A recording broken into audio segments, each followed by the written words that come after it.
with Ed Martinez, the director of the UPS Foundation, and Mary McPhail, who is the executive director of the World Association of Girl Guides and Girl Scouts, based out of London. So, Mr. Martinez, getting back then to UPS Foundation and your choice of a partner with regard to girls. Well, with UPS, we have over 400,000 employees that live and work in over 200 countries. And we adopt the notion that UPS is stronger if it lives and works in stronger communities.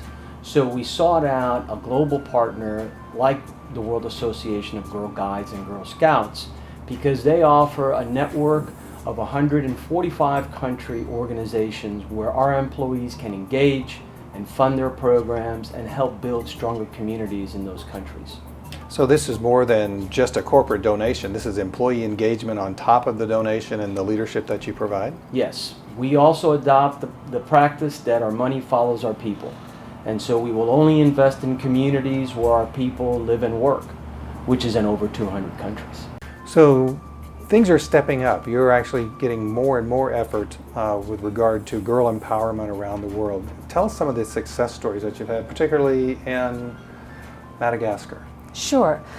One of the many programs that we're running at the moment is supporting girls and young women all over the world in understanding, raising awareness, and getting involved in achieving the Millennium Development Goals, because we believe that this is one of the most compelling agendas that the world is facing.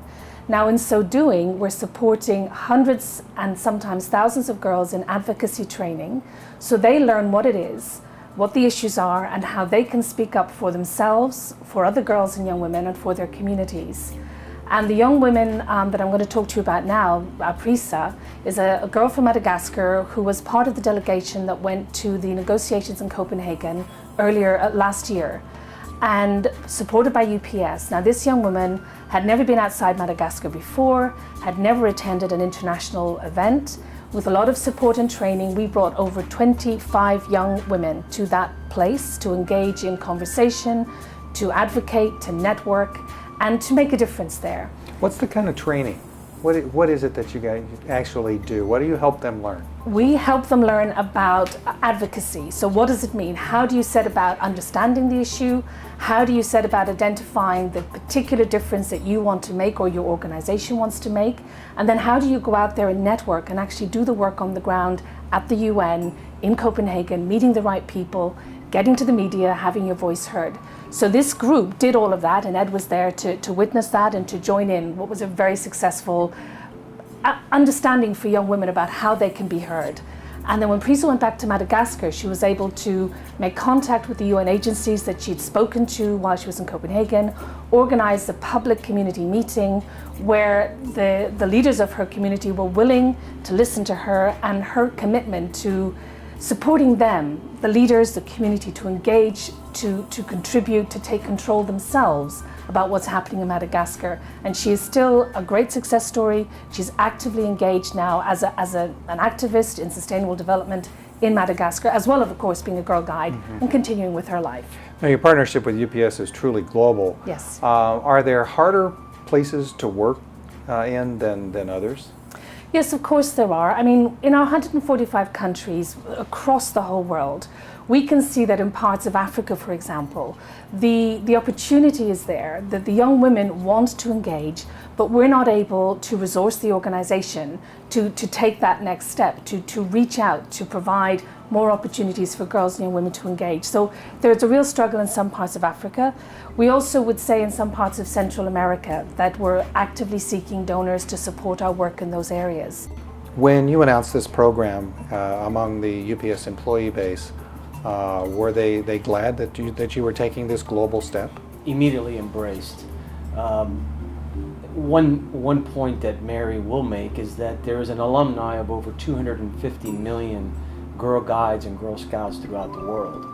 So chances are we have many of these UPSers themselves have been a Girl Guide and a Girl Scout, and much also have children that are currently Girl Guides and Girl Scouts. So it was immediately embraced as a community organization that exists in their own communities. So here at the Clinton Global Initiative, empowering women and girls is a big part of the entire initiative. And that's right where you are So we talked about Madagascar. Another success story we've heard about is at Bambanani, that's in South Africa. That's right, that's right. Now this is another project that the Girl Guides of South Africa were able to undertake, again supported through generous contributions from UPS and in partnership with the staff and the organization in South Africa. And I think that's an important element of this partnership, that yes, there is a financial transaction that takes place that enables us to get the money where the organization will make a difference on the ground, but there's also that employee engagement, which is really, really important for both UPS and for the World Association. So in South Africa, which is a thriving organization and is a growing organization of girls engaging right across the racial divides, and has always been active right across the racial divides in South Africa, even during the apartheid era, we were able to channel the money to South Africa. They were able to set up in Soweto a very successful project of skills-based learning, literacy, computer skills. And from that one small project, alumni of 20 to 30 young women have graduated and gone out to be able to earn their own living, to set up their own small businesses. And this has been going on now for 3 years. Question about cultural change that you're causing, or that's resulting from the success and the new advocacy skills that girls have, something that they didn't have before, or they didn't exercise before. How are they dealing with that? I think the girls and young women in the round are embracing this. This is really what young people want. They want to feel part of global citizenship. And the young women are responding brilliantly to this. They love it. They feel more that that it is part of their right to be an active citizens in the world, and they want to speak out on global issues.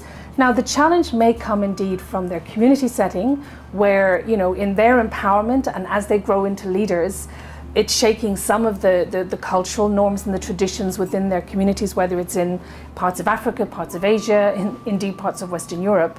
But that's where the girls want to go. They want to exercise their rights, they want the understanding of their empowerment, and they want to step into leadership.